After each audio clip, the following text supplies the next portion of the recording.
everyone. Welcome again to another session from Narayana Health. Today, on the occasion of World Sleep Day, we're going to apprise you of the importance of sleep, one of the most neglected areas of health. So today, Dr. Pramatha and myself, we are going to have a back and forth, a question and answer session about sleep. Hopefully, it's going to clarify any doubts you have about sleep, the role of good sleep in good health, and what poor quality sleep can do to you. Myself, Dr. Pramatha Kala, representing Department of Pulmonary Medicine, Narayana Health Care.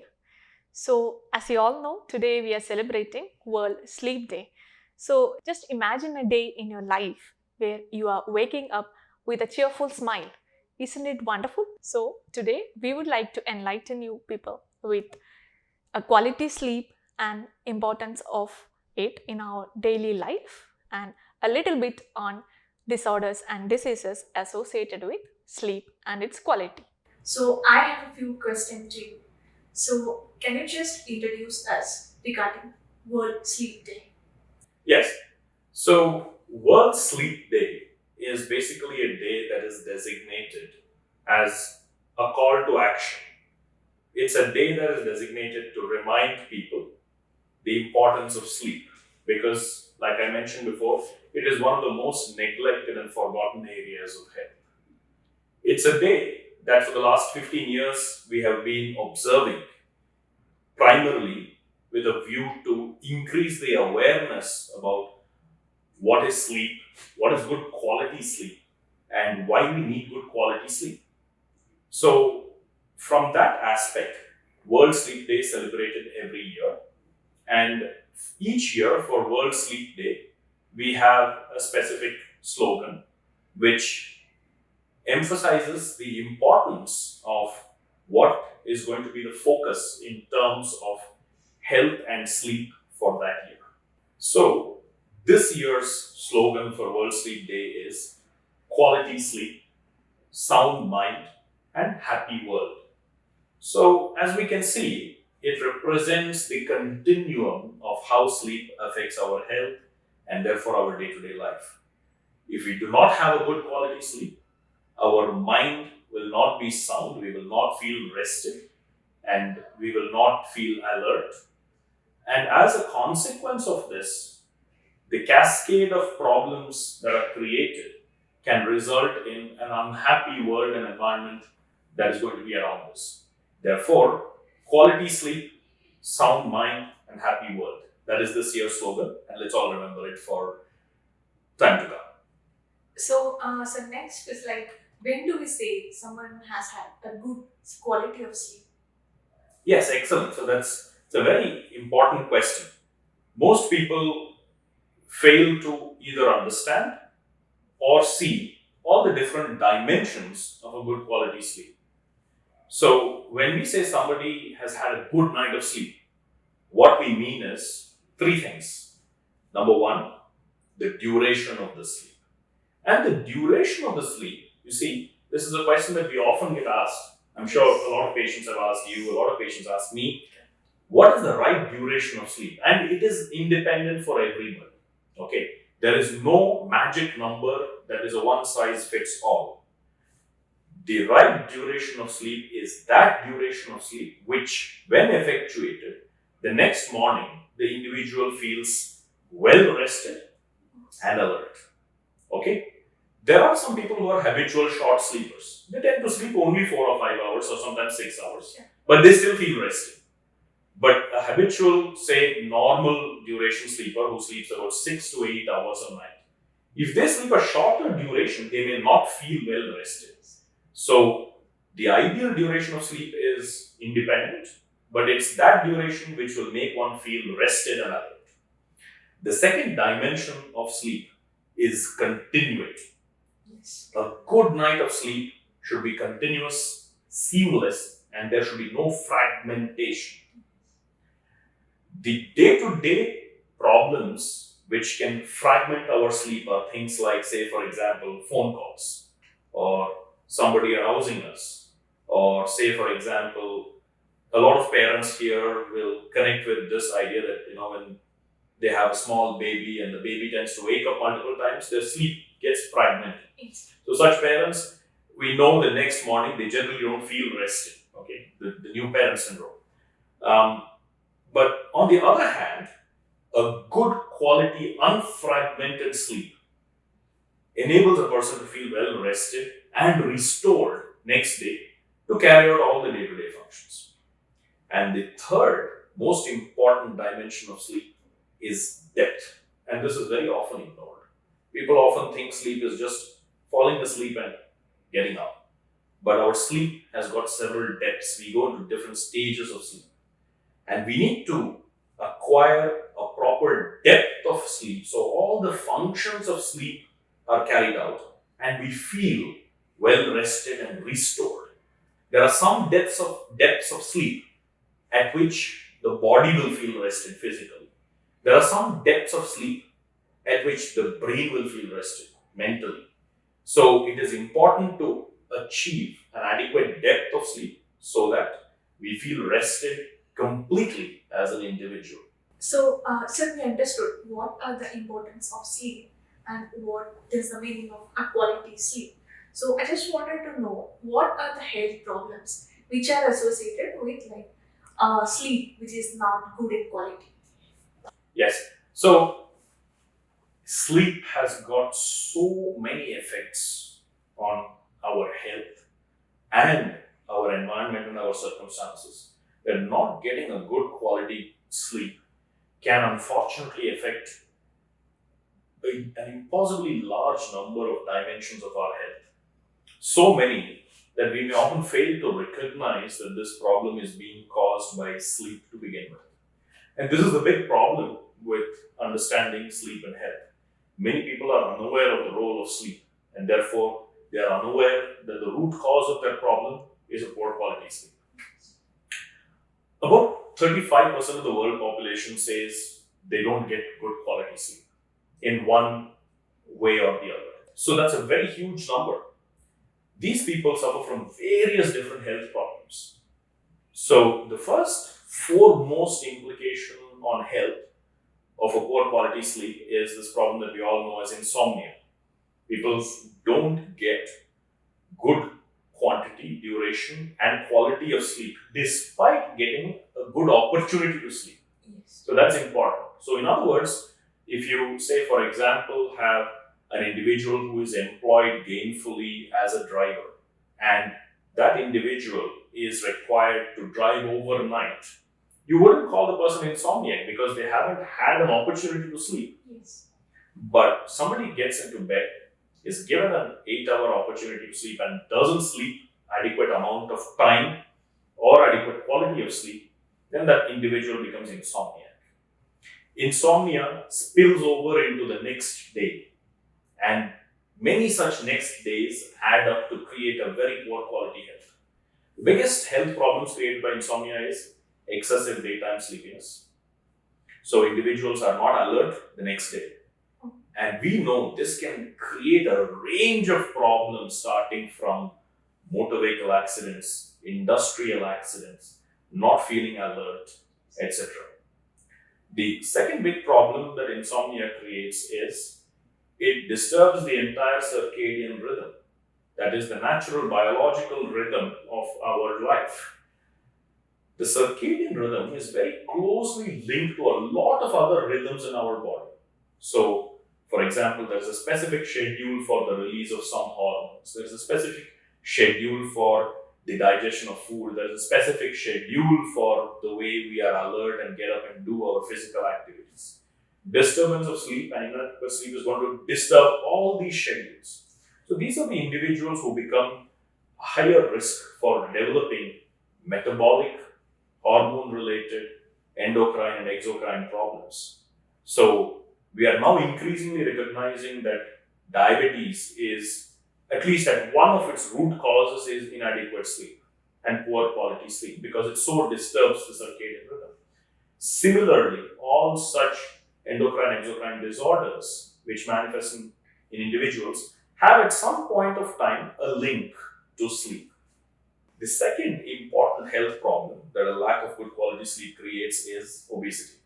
And many people fail to understand how obesity links into sleep. In fact, our sleep and dietary habits are very intricately related. You see, at the end of the day, we are all animals and we need a good amount of sleep, and that sleep should be effectuated during the biological night. And the next day, when the sun is up and bright, we should be in a position to hunt, theoretically speaking, and gather our food. Okay.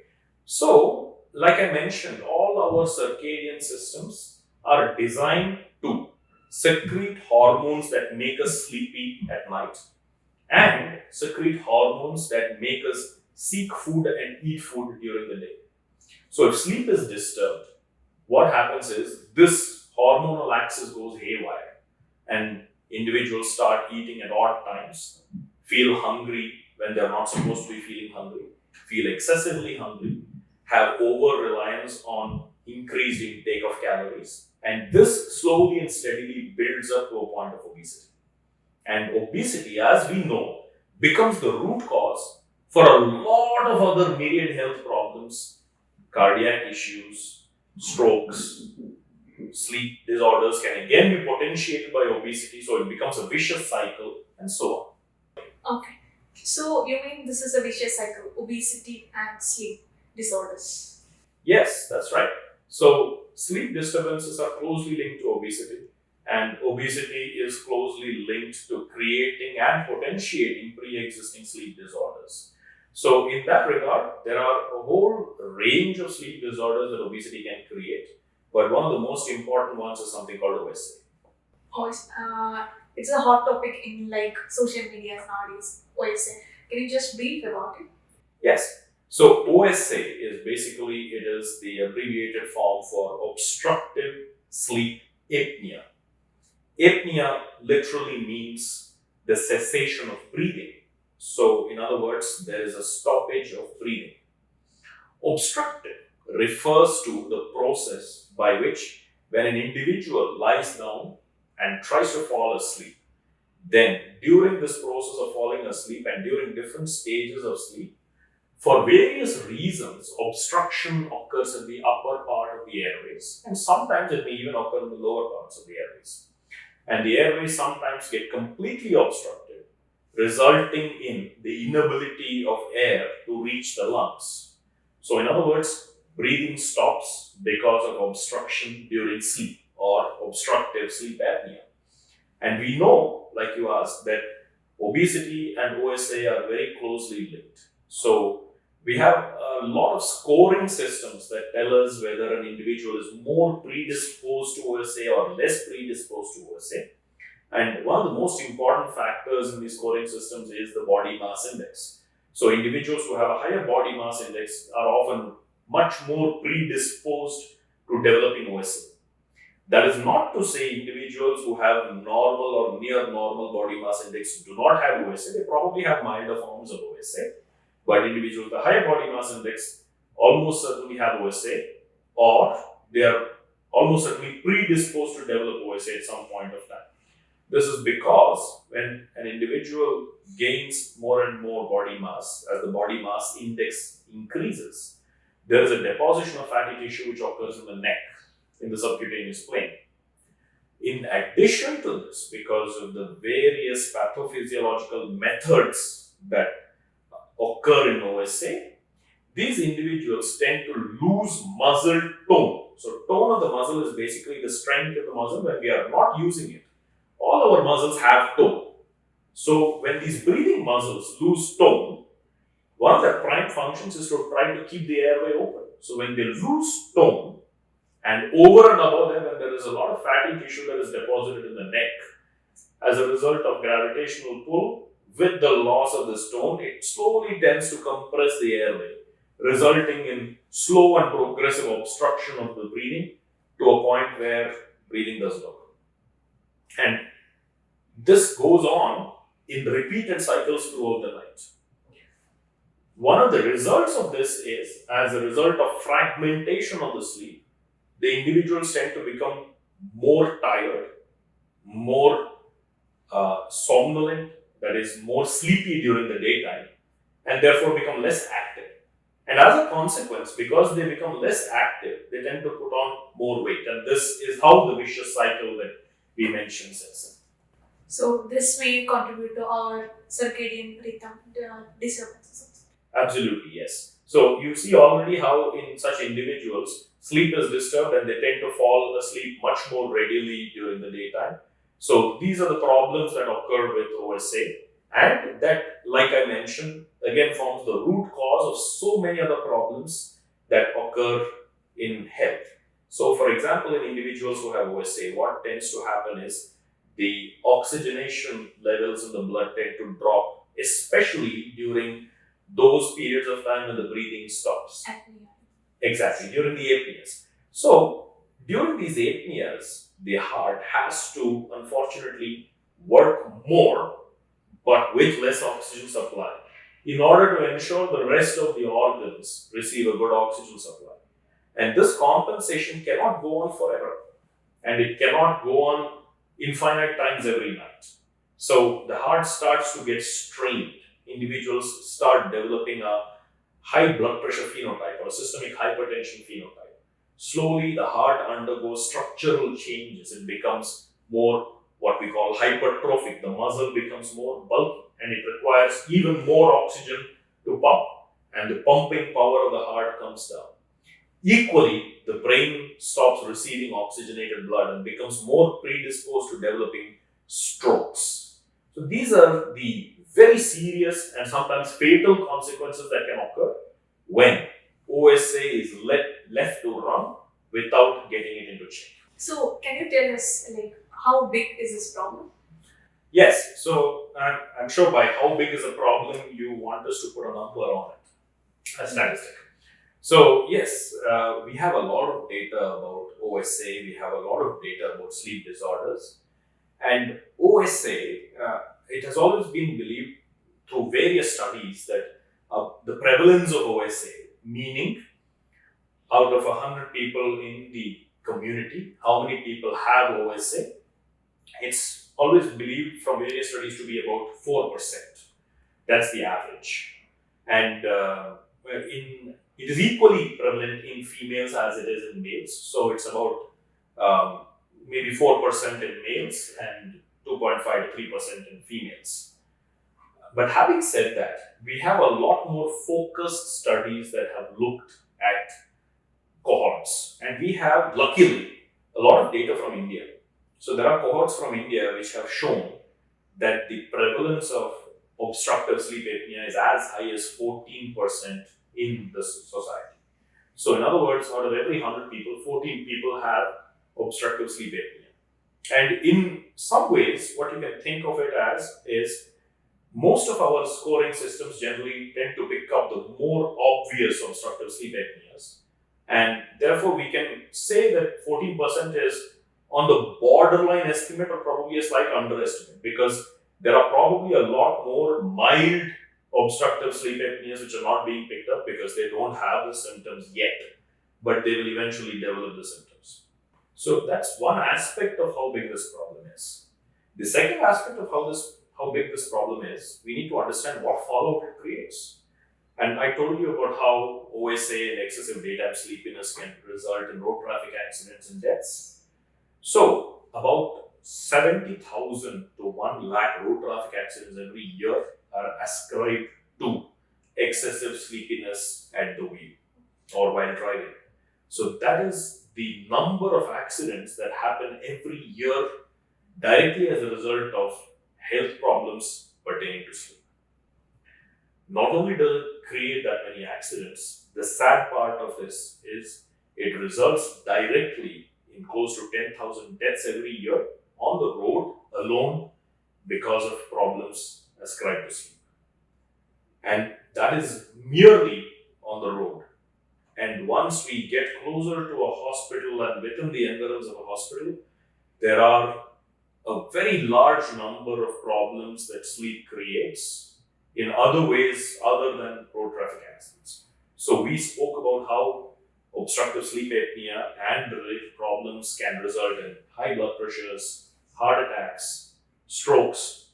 These account for nearly another 20,000 deaths in which there is clearly an underlying severe sleep disorder, which has directly contributed to the death every year. And we're talking about Indian statistics. So, rest of the world all put together, that's a much, much higher number. So, imagine if we can get this problem under control, so many unnecessary deaths and so many unnecessary problems, health problems that are ascribed to sleep can be prevented.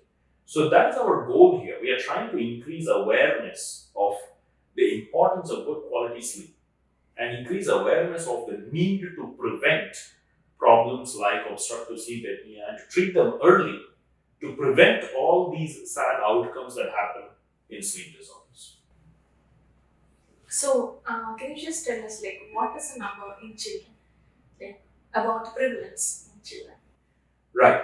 So, an exact figure on prevalence in children is absent because in children, sleep and sleep disturbances are a lot more prevalent and can create a lot more varied spectrum of problems. But approximately, it is estimated that about, again, 10 to 12% of children in the Indian context suffer from sleep related disorders and predominantly obstructive sleep apnea. Obstructive sleep apnea occurs in children also. And while most parts the causes are similar, they're not exactly the same. Another very important problem in children that can lead to obstructive sleep apnea is the enlargement of the adenoid glands and the enlargement of the tonsils, which is a very common Very problem in common, children. yes. And very often we don't recognize, very often parents don't recognize. It just seems to be an enlarged gland. The children are otherwise well, they are otherwise active. But unfortunately, what happens is when they sleep, because of the very large enlarged glands, it tends to obstruct breathing in exactly the same manner as in a normal, an OSA individual who is an adult. So it will start creating all the problems during the daytime, which we would observe in adults also. So, children over time tend to become less active during the day and therefore they start becoming obese. Their body mass index increases. They are not able to concentrate during the daytime. Their performance in school, their performance in extracurricular activities tends to drop. And this is wrongly ascribed to so many other problems without identifying this primary problem of a possible OSA. So, the awareness of this has to be increased, particularly in parents of young children. They need to observe, although not in a paranoid manner, but a careful observation of their children while they're sleeping to see whether these children are making any strange noises, any grunting, whether the breathing seems to be obviously stopping, and how these children are faring during the daytime in various activities, during studies, etc. If they notice a downward trend, then it is a red flag for them to pursue this line and to make sure that the children are getting good quality sleep. So these data are little alarming. Do you want to pass a little take-home messages? Yes. So, you see, at the outset, this chat is all about increasing the awareness of World Sleep Day. It is about informing people that sleep is important and that sleep is the cornerstone of health. And without good sleep, there cannot be good health. And without going too much into the detailed aspects of what these diseases are and what their treatments are, for that we are always available here for you to reach out. And you can reach out any point of time. But what we would really like is for you all to have a good health so that you don't need to reach out to us. And the very simple cornerstone of this is to have a good sleep hygiene. And this is absolutely true for both adults as well as children. By good sleep hygiene, we mean all those practices which increase. Do you remember those three dimensions of sleep which are extremely important? Yes. So, the duration, the continuity, and the depth. So, any activity that we do or any activity that we restrict, which can improve the duration, the continuity, and the depth of our sleep constitutes good sleep hygiene. So, from just common sense, The most important aspects of good sleep hygiene is a good schedule. Have a regular time to bed and a regular time to wake up. And let the schedule not get disturbed too much. An occasional here and there, I have a travel tomorrow morning, I have to go meet somebody, is accepted. But irregular timings every day can create problems. The second most important aspect is to ensure that the place where we sleep, our bedroom, is conducive to sleep. Yes. It should not be used for any activities other than sleeping. So it's a very bad idea to, for example, work from home from the bedroom, especially from the bed. It is a very bad idea, for example, to take a laptop to the bed. Which is very common nowadays. Yes, absolutely. It's a very bad idea to view the bedroom as a place where we can do a lot of things and also sleep. The bedroom should have an environment where when we see the bed, we should feel sleepy. Okay? Correct. Now, this is absolutely true for children also. So it is important to enforce to children that they cannot play on their beds, they cannot take their toys to their beds, they cannot take, say, for example, tablets or mobile phones. From this aspect, another very, very important detail to remember is our sleep and its quality is very intricately related to the amount of light that we are exposed to. And this is a big problem in today's world. So, from that regard, I'm sure you know why a lot of people have disturbed sleep nowadays. Of course, mobile, laptops, and lights. Absolutely. The practice of taking one's personal electronic devices to bed with them, using them in bed, in dark backgrounds when one is supposed to be sleeping or attempting to sleep, has unfortunately disturbed sleep and its quality to a very, very large extent. We should understand that the light that emanates from these personal electronic devices directly hits our retina and is directly perceived by the brain as bright daylight. So the brain, instead of falling asleep, will do all the things that it would otherwise have done during bright daylight. And so the resultant is it will start getting confused about what time of the day it is or what time of the night it is. And it will secrete all those hormones which are supposed to be secreted during the day and not secrete those hormones which are supposed to be secreted during the night. Yes. This is the root cause for so many problems in sleep, as we have already discovered. So another important factor in sleep hygiene is please do not take your personal electronic devices to bed with you. The fourth important aspect in sleep hygiene to remember is please do not consume substances that will make you feel either excessively active or excessively sleepy. Like tea, coffee, Absolutely. alcohol things. Absolutely. So, tea, coffee, and stimulants like that should preferably not be consumed within 6 hours of bedtime. This is an advice that we give everyone. That's really good message. Yes. Similarly, we should understand that alcohol may have a tendency to make one feel as though they are asleep, but alcohol does not create sleep. It is very clear from all the evidence we have, from all the studies that we have done, that alcohol actually disturbs sleep. The quality of sleep. Yes, it disturbs the architecture of the sleep. Okay. The individual doesn't go into a natural, normal sleep and does not hit the adequate depths of sleep. Yes. So, on a regular basis, this can be extremely harmful. And finally, the last aspect of good sleep hygiene is to do with diet. Yes. We should not eat too heavily too close to the bedtime, and at the same time, we should not feel hungry close to the bedtime. So, it should be the right quantity of right quality food at approximately 2 hours before bedtime, and then subsequently we fall asleep. We generally tend to have a good quality sleep. So the take home messages are these. Please ensure a good sleep hygiene. Please ensure that you sleep continuously for whatever the duration of time appropriate for you, but as a general rule, at least 6 to 8 hours. Please ensure that by following all these good sleep hygiene methodologies, you attain a good depth of sleep. And please make sure that thanks to all of these, you remain active and healthy and physically fit during the daytime, and you will never have problems associated with sleep and its myriad health problems that it creates. So with that, I will leave you with the final take-home message. Please remember quality sleep, sound mind, and happy world. That was very knowledgeable session. Thank you, Dr. Ravi Chandra. Thank you, Thank you Pramod. all.